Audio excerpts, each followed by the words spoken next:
para sa 2010. Hamunin ang ating mga hindi pa nagre-rehistro mga botante na magrehistro. Base sa aming statistika at datos, halos 9 milyon ang first-time voters na hindi pa nagre-rehistro. Kapag yan ang nagparehistro dahil nais nila ng pagbabago, sinabi ko'y kapal dahil yan ang hamon. Palagay ko, yung 9 milyon na yan, ililibing ang lumang pamamahala at lumang pamumuno. Ang hamon, magrehistro, kumbinsihin ang mga first-time voters na magrehistro, sabihin, tiyakin na naintindihan nila at naunawaan nila ang kapangyarihan nilang mamili ng nararapat. At kapag namili ng nararapat ang milyon-milyon ng mga bagong botante, malahil mas malaki ang pagkakataon ng pagbabago sa ating bansa. Yan ang hamon sa ating lahat. May pagkakataon.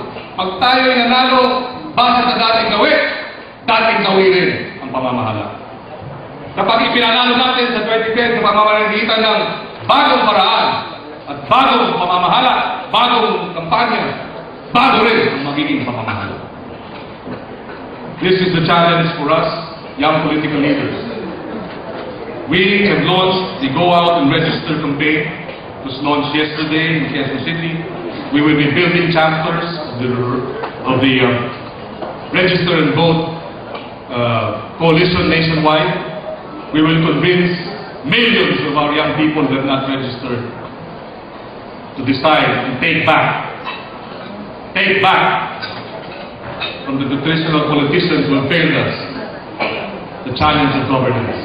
Bawiin mula sa mga nagkulang, mula sa mga nagkasala, bawiin mula sa kanila ang pamamahala at pamumuno at tiyakin na ang karapat-dapat lamang ang malugrok. Yan ang hamon sa 2010. Lumaban tayo independent noong 2007. Marami sa inyo, palagay ko, naalala yun.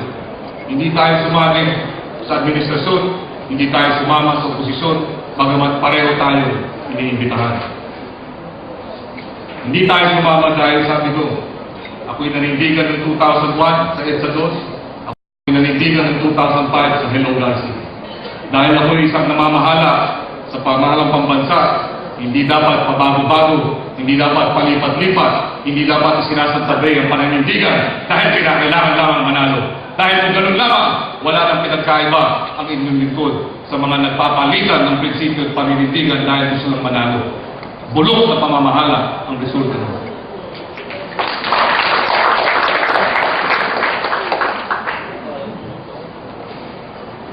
The challenge for us is to move this nation towards a new direction. You are political leaders in your own respective communities. Lead our people. Provide a new direction. Provide a new way. Show our people that we will do things differently so that we will lead differently. Show our people that there is hope for this nation through your actions, through your decisions, through your leadership. It cannot be politics as usual. Ang kalidad ng pamamahala may direktang relasyon sa kalidad ng pamumuhay. Bulok na pamamahala, bulok na kalidad ng buhay.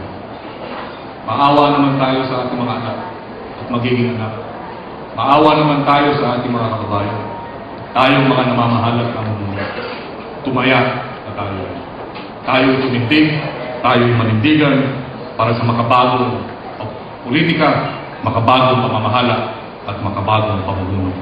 Dapat ang NMYL ang siyang nangunguna sa ganitong klaseng adikain. Kayo ang pag-asa ng ating bansa. At nakakatiyak ako, pag mas marami sa atin ang tumindig, nanindigan at tumaya, makikita na natin ang buhang liwayway. Ang tunay na progresibong Republika ng Pilipinas. Magandang gabi sa inyo lahat.